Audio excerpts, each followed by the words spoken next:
Hi, it's Gary, and thanks for spending a moment with me. Over the last year, I've spent a lot of time thinking about proprietary information in Lutherie. Is it necessary? When is it necessary? Are they secrets? And even Antonio de Torres explained, and I'm paraphrasing here, that the secret that he will take with him to the grave is actually in the way his fingertips sense the soundboard, and how that registers in his brain to make decisions on how to work the wood in order to shape the sound. So in essence, what he's saying is that there are intangible things that he cannot pass on. Certainly in Lutherie, there are some things that can and cannot be passed on. For sure, professional Lutherie is highly competitive, but I think on the level of the guitars themselves as products competing with one another in an open marketplace.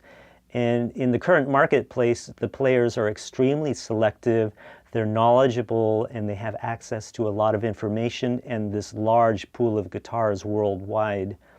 But on a personal level, I don't see a lot of competition from luthier to luthier, at least as personalities. And I think I've experienced that most of my colleagues are extremely generous to share information when asked, and I'm extremely grateful for those who have contributed articles and in forums and symposia, giving their knowledge freely. And a good example of this is all the activities that are sponsored by the Guild of American Lutherie. In Lutherie, there's a lot of hard-won methodology and knowledge that has super high value.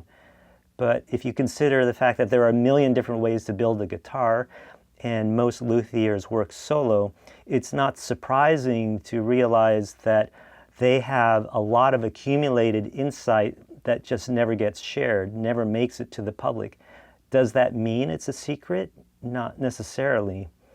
I think on balance, there are very few tightly held secrets by luthiers, and I think it's more the case that there's a huge activation barrier for luthiers to take the initiative and time out of their businesses and busy lives to share it by writing articles or speaking. There's just too much activation barrier, so why would they do it? In the corporate science world, where I've spent a fair amount of time, there's a huge advantage to retain trade secrets. But looking at things from a different perspective, I've spent a fair amount of time in academic research, and in that field, the objective is to discover new technologies and information and give it away as fast as you possibly can by publishing it sooner than anybody else.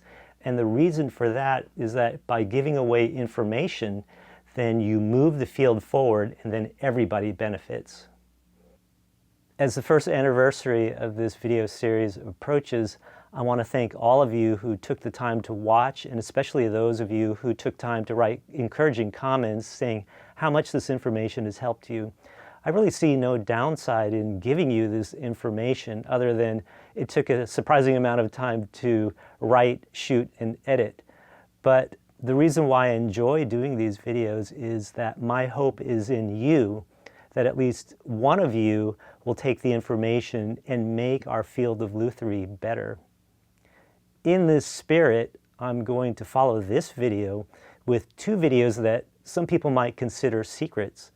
In the first video, I'm going to show you how I thin a solid top soundboard and measure its flexibility. And in that video, I'm going to give you the target flexibility that works for me. In the second video, I'm going to show you how I build double top soundboards and build them to a prescribed flexibility. So thanks again, and I will see you on the next videos.